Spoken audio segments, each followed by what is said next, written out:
আসসালামু আলাইকুম গাইস। এখন সকাল 6টা, অ্যালার্মের প্যারায় উঠে গেছি, কারণ আজকে আমার পরীক্ষা। এখন পরীক্ষার প্রস্তুতি নেওয়া লাগবে। তো আজকে সারাটা দিন আমি থাকবো আপনাদের সাথে। তো আজকে দেখবেন যে আমি আমার একদম পরীক্ষার দিন, আচ্ছা, চোখে তাকাইতে পারতেছি না যে কীভাবে কাটাই। তো গাইস এখন 6টা বাজছে, এখন মাত্র ঘুম থেকে উঠলাম। এখন নামাজ পড়া লাগবে আর কি, তারপর আস্তে আস্তে স্টেপ বাই স্টেপ কাজ করতে হবে। তো গাইস, স্টে কানেক্টেড। তো গাইস, পানিটি ছিল অত্যন্ত ঠান্ডা এবং শীতের যে ধৈর্য সীমা ওইটা পাড়াই গেছে। তো গাইস এখন আমার ওই শীত আটকাই রেখে একটা প্রস্তুতি নিতে হইবে। সেই জন্য একটা মোটা জামা কাপড় মতো অনেক মোটা এটা। তো গাইস এইটা আশা করি শীত আটকাই রাখতে পারবে। তো গাইস এটা পড়তেছি, এটা প্রচুর মোটা আর কি, অনেক মোটা। এটার উপরে আরও 2-3টা পড়া উচিত ছিল। অনেক ঠান্ডা এবং এই যে গলাটার জন্য পড়বো, এই জিনিসটা পড়বো। তো গাইস এই যে আর গাইস পায়ের জন্য পড়বো মোজা, কারণ এত ঠান্ডা, এত শীত। ওদিকে অ্যালার্ম বাজতে আছে, কারণ আমি সাধারণত এই টিমে উঠতে পারি না। গাইস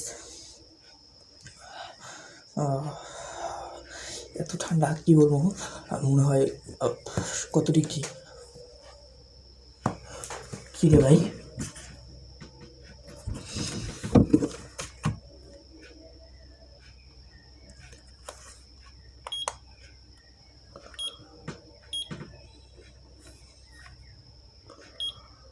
আচ্ছা 19 ডিগ্রি। আপনারা যদি দেখেন গাইস, দেখায় না মেবি 19.2 যে দেখাইতেছে। তো 19 ডিগ্রি তাপমাত্রা, বুঝতে পারতেছেন যে কী পরিমাণ ঠান্ডা। আর 19 ডিগ্রি যদি এখানে তাপমাত্রা হয়, বাইরে আরও কিন্তু অনেক বেশি। এবং টিকে থাকার লড়াই, এটা কিন্তু একটা বড় ধরনের চ্যালেঞ্জ। তো এই চ্যালেঞ্জ আজকে মোকাবেলা করে আমি এখন পড়তে বসবো। তো গাছ আপনার আমার সাথে থাকুন। সাধারণত কিন্তু বছরের পর কিন্তু আমি পড়তে বসি না, আজকে প্রথম বসবো, কারণ আমার 9:30টায় বাইরে, যেহেতু মানে কি পরীক্ষা, আমার 8টায় এখান থেকে বেরোতে হবে। তার মানে আমি 8টা পর্যন্ত কি 7:30 পর্যন্ত পড়ার সময় পাবো। তার মানে এখন দেখি যে কতক্ষণ পড়তে পারি।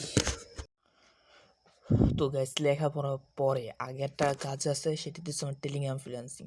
তো গাইস এখন আমি কিছুক্ষণ টেলিগ্রাম ফ্রিল্যান্সিং করবো, তারপর আমি পড়তে বসবো।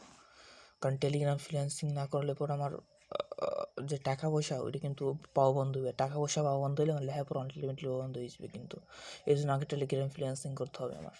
তো গাইস এভাবে দীর্ঘক্ষণ টেলিগ্রাম ফ্রিল্যান্সিং করলাম, এবং টেলিগ্রাম ফ্রিল্যান্সিং ছাড়া কিন্তু মানে টাকা পয়সা কিন্তু যে সোর্স, একমাত্র সোর্স কিন্তু এইখান থেকে কিন্তু আসে আমার। কিন্তু এখন পর্যন্ত আমি কোনো টাকা পয়সা যদিও পাইনি, তবু আশা রাখি একদিন হয়তো পেয়ে যাব। তো এইভাবে টেলিগ্রাম ফ্রিল্যান্সিং শেষ হওয়ার পরে পড়তে বসি এবং বেশ কিছুক্ষণ পড়ি। বেশ কিছুক্ষণ বলতে 45 থেকে 1 ঘন্টা। জানি তো শীতের দিন বেশিটা সময় পাওয়া যায় না সকালবেলা। তো ফজরের পর সাধারণত আমি এখন আর উঠি না বলতে আমি উঠে ঘুমাই পড়ি, কারণ মানে যে ঘুম, ওই ঘুমের চোটে আমি আর বাঁচি না। কিন্তু যেহেতু পরীক্ষা, একটা দিনই তো সকালে উঠা লাগবে, তো এটা স্যাক্রিফাইস করে কিছুক্ষণ পড়লাম। পড়ার পরে আমার ওদিকে 8টায় বেরোইতে হবে। এই জন্য আর কি আজকে অন্তত আজকের দিনটা পড়লাম। এই তো গাইস, একটা দিনের জন্যই কষ্ট। এখন নিজের আনবক্সিং করবো, মানে এখন যাওয়ার পালা। এবং এগুলো যে সকালে পড়লাম এগুলো সব খুলতে হইবে। এবং এত পরিমাণ গায়ে শীত, মানে কি পরিমাণ যে শীত গাইছে, আপনারা কি বুঝাবো, আপনারা বললে বুঝবেন না, তার জন্য বলবো না। গাইস কি পরিমাণ যে ঠান্ডা ঠান্ডা গাইস, এদিক তাকাইয়েন না। এখন বলছে আপনার 8টা 4 বাজে। আমার কিছুক্ষণের মধ্যে বেরানো লাগবে, কারণ 9:30টার ভিতরে আমার ঢুকতে হইবে। তো সেহেতু 1 ঘন্টা 20 মিনিটের মতো সময় আছে, কিন্তু 1 ঘন্টা 20 মিনিট আমার হাতে রাখা যাইবে না, কারণ লেট হলে ঢুকতে দেয় না। এটা প্যারা হয়েছে, হ্যাঁসা হয়েছে। তো প্রচুর পরিমাণ ঠান্ডা, কাঁপাকাঁপি দিকে বুঝতে গেছেন। মুজে টুজে সব খুলতে আসছি, এবং একটা শীতের আমেজ শুরু হয়ে গেছে। গাইস বুঝতেছেন যে আমি নাটক করতেছি, আসলে নাটক না, সত্যি সত্যি আমার প্রচুর পরিমাণ শীত করতেছে।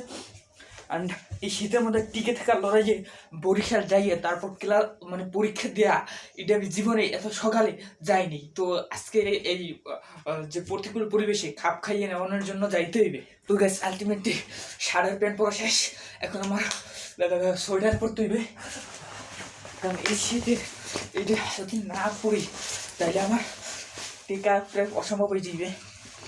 প্রচুর পরিমাণ শীত এই ঠান্ডার মধ্যে। তো গাইস মোটামুটি হাজার মতো শেষ, এখন তো জাস্ট চুলটা একটু ক্লিন করা লাগবে।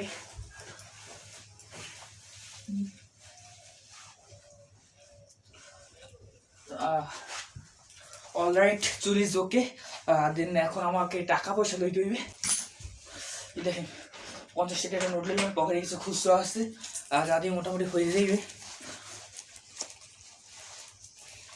তো গাইস টাকা পয়সা নিলাম, এখন আমার নেওয়া লাগবে কি কলেজের কার্ডটা নেওয়া লাগবে।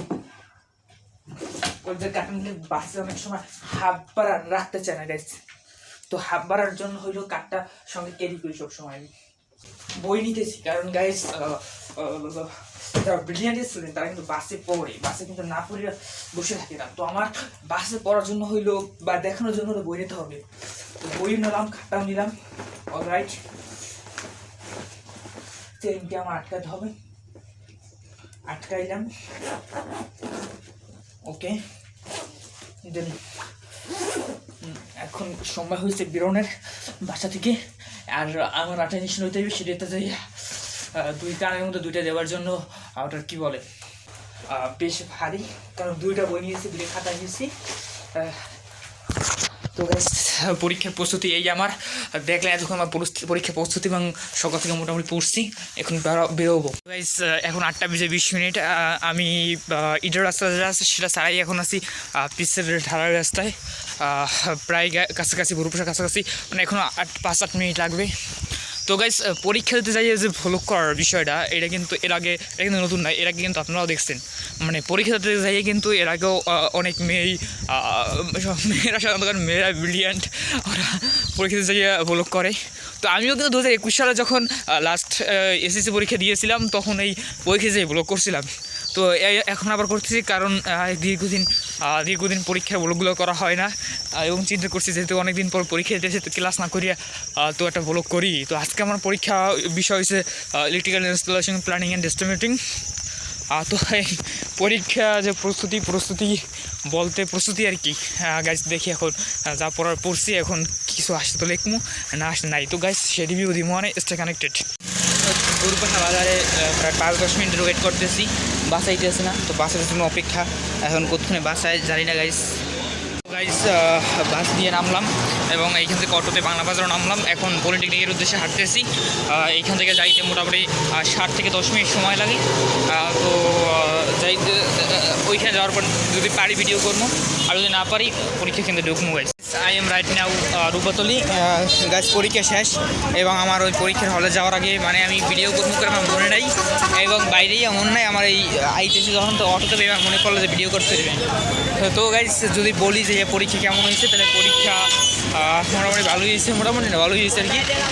তো গাইস যেহেতু ভিডিও করতে মনে ছিল না, তো এই ভিডিওটা করতে পারি নেই।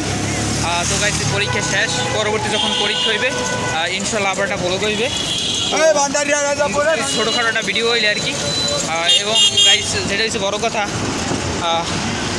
কি জানি, তো গাইস এখন ওই খালি পেটে এখন যাই দেবে অ্যাসেটের কোর্স করতে, এবং ওই অ্যাসেটের থেকে বাড়ি যেতে 5টা-6টা। তো গাইস এই ছিল একটা পরীক্ষার একটা ব্লগ, এবং দেখা হবে পরবর্তী পরীক্ষা ব্লগে। গাইস আসসালামু আলাইকুম।